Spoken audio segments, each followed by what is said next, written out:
And with that, we're going to call up Ben Amaba, the former global CTO of IBM. And give him a round.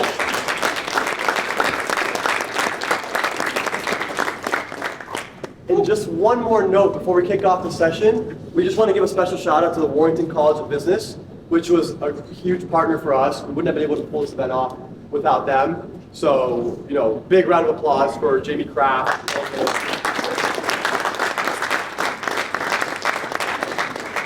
And then I'm going to call up our moderator. We have Eric Sander, who is the Executive Director of the Engineering Innovation Institute. Give him a round.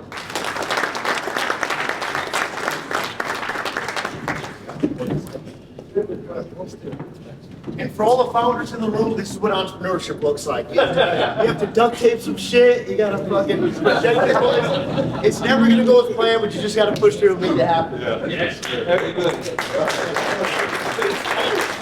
Round of applause for Justin and Pablo and their team of Brandon.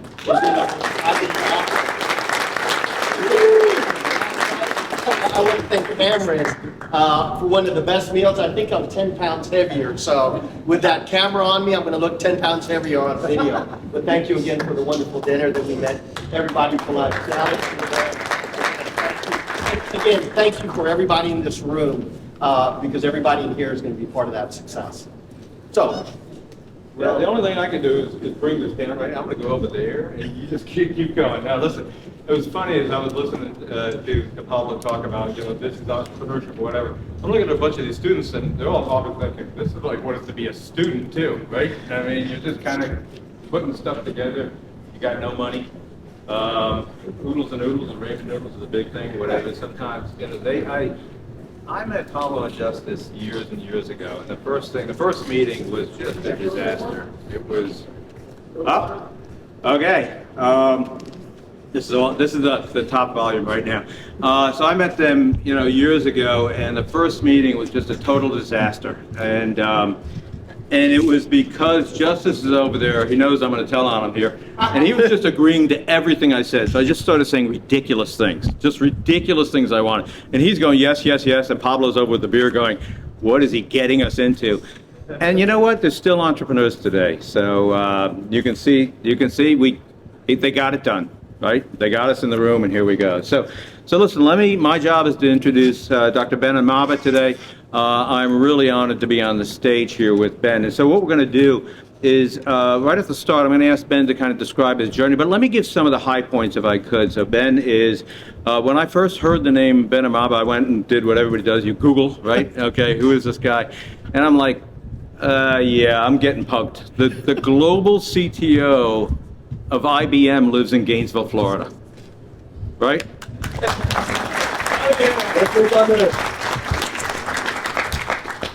By the way, and where's Jane? Where's Jane? In the room somewhere. Okay, I'm going to tell on you two, okay?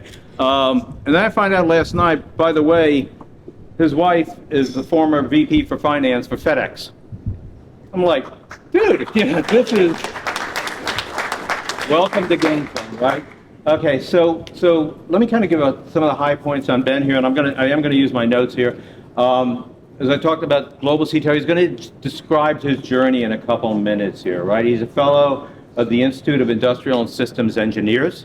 If you look, he's had a really kind of eclectic career. Part of this is really a focus also on STEM and educational institutions, right? So he's on the boards of the University of Miami, at programs at the University of Miami, University of Central Florida, University of Houston, and the National Society of Professional Engineers, okay? So, there we go. We're going to get you battered. We'll just, yeah sure. We'll take it here.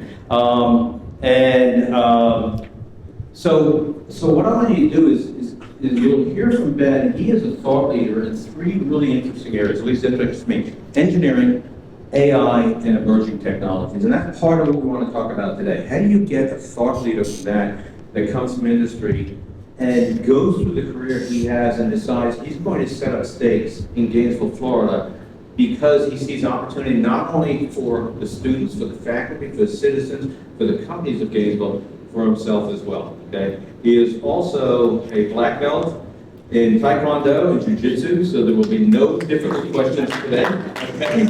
But Ben, it's great to have you here on the stage. Well, thank you very much. Thank I you very appreciate much. it. So as I said, you don't mind, take a few minutes and maybe we can all read your background, people, talk about, but give us your journey from your perspective, okay? Yeah, when I started, and many times in your seats, coming as a student, I started in electrical engineering. But IBM, I worked for two major companies where I learned a lot of things, and why did I come back to Gainesville, Florida, and set up shop? They were IBM and FedEx, right? And by the way, IBM, it's important to understand their name, International Business Machines. It wasn't Machines Business International. So when I joined the company, I thought they were a government agency, right? They were so big, but they were very prescriptive. And this is what I'm going to ask you at the very end, along with Eric, Tom Waters, and some of the people you're in the room with. And in fact, Jane, going through her dissertation, said, in the 30 years, I can sum it up into one word and 3 letters. And I said, well, what that would be, right? That IBM would they expect, or FedEx? She said, they expect you to act. And what does ACT stand for? The A, C, and T. One thing I learned, and I'll go through the details on why my journey took me around all 7 continents, the United States twice, engagements in all 50 states. But what were they really trying to do? They were trying to create an advisory board that was composed, that could mentor me from government, industry, and more importantly, academia. In fact, my entire career, not 1 year was spent where I didn't have an academic alliance, somewhere around the world. Whether it was Jagiellon in Krakow, Poland, University of Florida in Gainesville, Florida, in Korea, KAIST, it always had to be there, right? So you always had an advisory board, right? And that's what's the beauty of why I was so intrigued, not for just their energy, for Justice and Pablo, who, by the way, could probably power the city of Gainesville just on their energy. But what they're doing here allows me to have an advisory board, everybody in here. So I need to LinkedIn to everybody in here, because you're my new advisory board. So be sure to take a picture, team. I'm going to look you up. But then the second word, second letter in the acronym was called centricity, customer centricity. IBM had its success as well as failures in bringing out technology over the last 120 years. In the 1980s, we were on the cover of Fortune almost every month. But today, many of you guys probably wouldn't call us the 4 horsemen of technology, right? So I want to be sure, as you are as entrepreneurs and working with this organization, which by the way is very difficult to capture, and I'll tell you the DNA behind that, you've got to be customer centric. The market moves too fast not to be listening to your customers. Your customers could be your suppliers, your end users, the finance guy, the economic individuals, they're all your customers. The third T, right, is about timing. I work with a new company called Osborne Computing. I'll give anybody $100 if you had an Osborne computer. Oh, okay, I owe you $100, Paul. Who else have you have? I'm down $200. I might as well raise my hand too. Oh, yeah, Apollo Justice would be that. The Osborne Computing Company, right, which you already don't know, besides $300 I'm out, is they failed on the T on timing. They would say that perfection is the enemy of progress. And that's what you can't do. Why are you here today? It's because you've got a timing competitive advantage. So if you've got your advisory board, which almost everybody in here has 3 kind of elements. I always look for government in the city. I always look for academia, and I look for industry. Without those 3, you cannot deliver on 3 other elements, right? So when I say ACT, A-C-T, there's a matrix, a 3x3 matrix. I'm looking, is government here, right? That's why the National Society of Professional Engineers and the Florida Engineering Society, which I think, Nick, where are you, Nick? Where's Nick? Oh, there's Nick. He's in charge of the Florida Engineering Society. That means he's got government on his side. University of Florida, you've all heard the pitch from the University of Florida, and industry is sitting right in this room. I always look, in order to act, I look for those 3 elements. It is very, very difficult to find those 3 elements. Within those 3 elements, and I'll tell you the history of why I did what I did, under those 3 elements, if you imagine those columns, the rows are what I call education, which you're getting here today in a formal venue, experience, which by the way, the Osborne Computing guys that I owe $200 have experience, But the third leg of the stool, most people forget, and it's available here at the University of Florida, and why do I gravitate toward Eric, is the ability to examine your skills.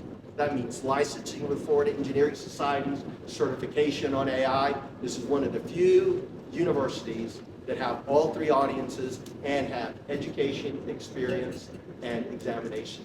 Somebody has a standard of care, your customers, and they're going to flock to that standard of care. Right, Rick? Right? I mean, Rick will tell you, and I'll go more detail.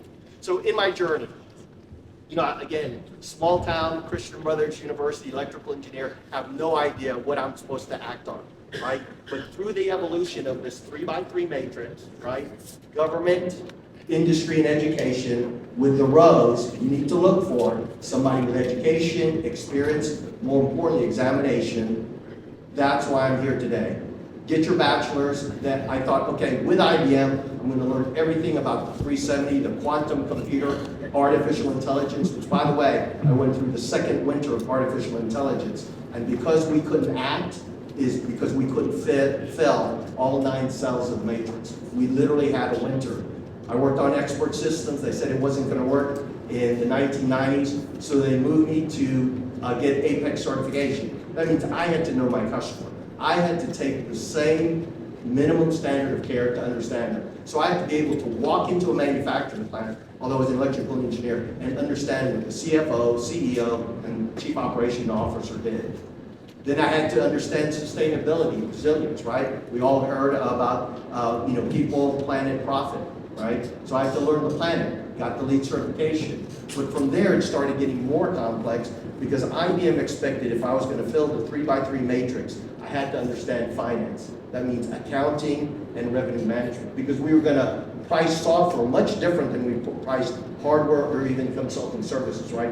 3 dynamics that you're going to be dealing with. Some of you are going to have a software company that offers services. Some of you are going to have a hardware company that offers software. Some of you are going to be a services company that supports software, right? So then went to the lead. The system started getting more complex.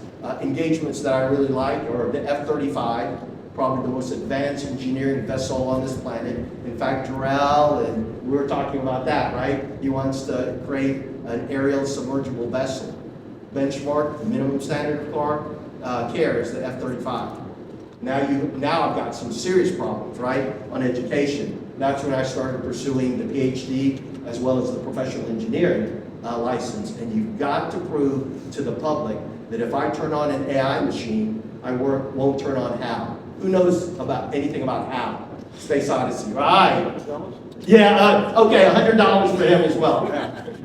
Guess how the machine HAL was made? So HAL in Space Odyssey ended up killing every human on the ship, correct? Right? Because it got mixed up between information assurance and functional assurance. HAL was made by IBM. H precedes I, A precedes B, and L precedes M. That was the last thing they wanted me to go out doing export systems for AI.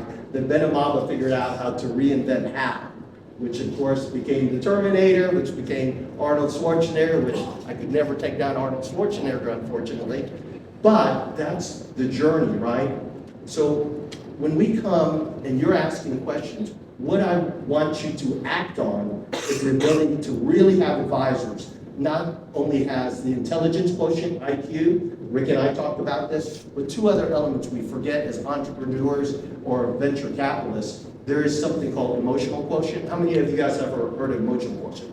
Excellent. There's so it's how you deal with yourself. How many of you guys have heard of cultural quotient or cultural intelligence? Excellent. That's more, because that's what is going to be your leadership factor. After all these years with IBM, and we acquired about 250 companies. Daria's here. In fact, she's going to have to sell some of those 250 companies from IBM. The single thing I learned is called the cultural intelligence or cultural quotient. I will now, in Gainesville, because I can see the pool of people, I am looking for the cultural quotient. That means how well you establish your principles into the culture of the company, into the culture of the market, and the culture of the institution. I gravitate to the University of Florida because of their cultural impact. So that's kind of my journey. We can go through all thermodynamics and stuff. That's not as fun. But you want to walk away with, what is my framework, my 3x3 matrix, my 2x2 matrix. But at the end of the day, you have to act. I mean, get your advisory board, be customer-centric, and timing could either make you or break you. Make sense? Great. Great. Thanks, Ben. So, what I want to do, I'm an educator here as well as an administrator. I want to use everything we can as a teaching moment, especially for my students. Okay, so one thing I want you to think about is, this is the global CTO of IBM, the former global CTO of IBM, right? Think about the amount of that conversation that had nothing to do with technology. It had to do with everything around the technology, the user experience, finance, and so on and so on, right? So one of the things, hopefully, that you're learning that's being reinforced here is that at the end of the day, we as engineers, right, we have this incredible opportunity. We have this foundation in technology, but our success, I think, will prove to a great degree be determined on what are the other things we can do. How can we help business development and future projection of a company based on not only the technology knowledge that we have, but how we can apply that. Okay, so to me, that's a learning moment. Ben, can you talk about maybe some of the other kind of key learning moments for you as you went through this journey? Absolutely. Here's two big key enlightenments I had. IBM, they told me in our employee handbook, it stood for International Business Machines. After the first or second year traveling around the globe, trying to get to 7 continents and every country in the world, because it was about collaboration, I discovered on the journey, I'm by myself, IBM, right? I don't want you to go through that. There are people in this room that you don't have to be by yourself. The other thing I learned is I've been moved, right? That means I went from state to state, continent to continent to get what you guys have in this room. So 2 insights that I have from there. You don't have to be by yourself, right? There are people around you that can support you, not only from an emotional EQ standpoint, but from a cultural standpoint. Know the business plan. And let me go back to the acronym IBM, International Business Machines, and Eric touched on it. They didn't want me just to focus my priority on the machine. They wanted me to get an international global view because I could expand my audience and get feedback. It was the business. What am I doing in the context of the people? And I'll touch on 2 points to reinforce that. IBM's principles that brought them to the 125-year mark is, in order of importance, these were their principles. Respect for the individual, right? That's your CQ and EQ. The second one was customer satisfaction. At any cost, that customer sat has to be high. The final one, right, which is the machines part, it then said excellence in our products and services, right? So their ability to sustain themselves, they understood respect for the individuals, which we're getting here right now. I've gotten recommendations for some of the best Italian restaurants. You've won my heart, right? Again, and then customer sat, and then, of course, product excellence. Now, what was interesting, in order for me to get my financial prowess going, because IBM said, hey, what you need to learn from finance, I had to move over to a company called Federal Express. One of the greatest entrepreneurs, right, in the 1980s, 1990s, and 2000. They were known, if you absolutely have to get something there overnight. You know what I learned from them? They had the same mantra. They had something called PSP, in order of importance. If you take, it's called people, service, profit. If you take care of the people, respect for the individual, the service will rise. I will absolutely, positively get there overnight. The service accelerates and brings profitability not only to the company, but the institution and the market in general, right? That changed the economics of the United States, being able to get things overnight. In fact, they became a cliche. I'm gonna go FedEx my stuff overnight, right? So those are the 2 insights. You don't have to be by yourself, and you don't have to move around. Not only the Italian restaurant here, Eric's here, Tom Waters is here, Walt Adams here, Scoop is here. They're here that I don't have to go to Australia on a 15-hour trip, right? Wouldn't that be true, Landon? That's a long flight, right? Landon just returned from New Zealand and Australia, and we learned a lot about what do they see in the world. But you're here in the room. So do 2 things today. Get to know the people so you're not by yourself, right? And understand what your philosophy is. Without that vision and mission statement, even if it's kind of informal, use these advisors to actually refine those. Great. So Ben, we got a few minutes left, but let's talk about today. So a lot of great, kind of history. You're here at, you decided, first of all, to work with a university. Yes. Most people from the outside would say, what are you thinking? Okay, but it's an incredible opportunity. I want to hear from you about that, right? So why did you engage with the university? What motivated that? What have you learned as you've gone along? And maybe give us an example of an example we can put our teeth into of how you engage with the University of Florida since we're here. Yeah, I was really intrigued. I was in Memphis, Tennessee, and I heard again the momentum University of Florida had. They were bold to say this is the AI university. Why? Because I could see my 3x3 matrix. I could envision ACT. Specifically, I'll give you an example. The Florida Institute for National Security, Walt, yeah, you're here, Walt's here. The Florida Institute of National Security, they had my 3x3 matrix. They were bringing in government, academia was here, University of Florida, and industry. We have some of the 12 biggest agencies, federal system integrators, trying to knock down this door to get to you individuals, right? It's a talent pipeline. What did you guys have here? You filled out my rows. There's an educational institute. That's why I start with academics. I don't necessarily start with government or industry, right? Because of their motive. Then I saw, again, the experience. The experience here, I will tell you, Eric, and not just because he's up here moderating, but he goes way back to my predecessors that's been doing this. He's been a venture capitalist. He's been an instructor. He came from Huntsville, Alabama, which has now one of the largest concentration of defense innovations, and he's brought it to Florida. And then, of course, the examination. They allow you to go through the examination criteria. You can prep for it. The Florida Engineering Society, again, back to Nick, they allow you to actually sit for the minimum standard of care. So much so, right now, out of all 50 states and 7 provinces, the National Society of Professional Engineers are looking at this room specifically at the state of Florida regarding artificial intelligence and cybersecurity. How could I pass that up? That's why I'm here in Gainesville, Florida, looking at each individual face, trying to connect to you, because I believe this is the next wave after the Industrial Revolution, right? This is about not so much information assurance, which you have above and beyond, you have functional assurance. So if I don't get the right information, no matter what happens, you're gonna make sure that I'm safe, that I learn my Brazilian Jiu-Jitsu, and that I don't have to go to the mat. Great. So in this theme, we talked beforehand about what do we, if we're being selfish, want to get out of this, okay? What we want to do is make sure that you as the audience understand UF is open for business, okay? And we will try and make that as easy as possible. So Tom Waters, Tom, if you would wave a hand, Yeah. stand up. Stand up. Stand up, you're the target right now. Yeah, he's the tallest guy in the room. So look, Tom is the Director of the Office of Corporate Engagement for the College of Engineering. If you're out there and you go, look, there's a big College of Engineering here, one of the largest in the nation, 12,863, I think it is, students, tremendous amount of research. You want to engage. What I urge you to do, go see Tom, give him your contact information. Our job in our office together is trying to figure out how to make this better for you. How do we make this more efficient for you as we go through this? We've got to get the boys back a couple of minutes, so we've got maybe 1 minute or so left. Bring it home. What are the things what do you want people to remember? I want you guys to remember today, if you walk away from anything, you've got to act, right? Who's your advisory board? Are you customer centric? And the timing is right now.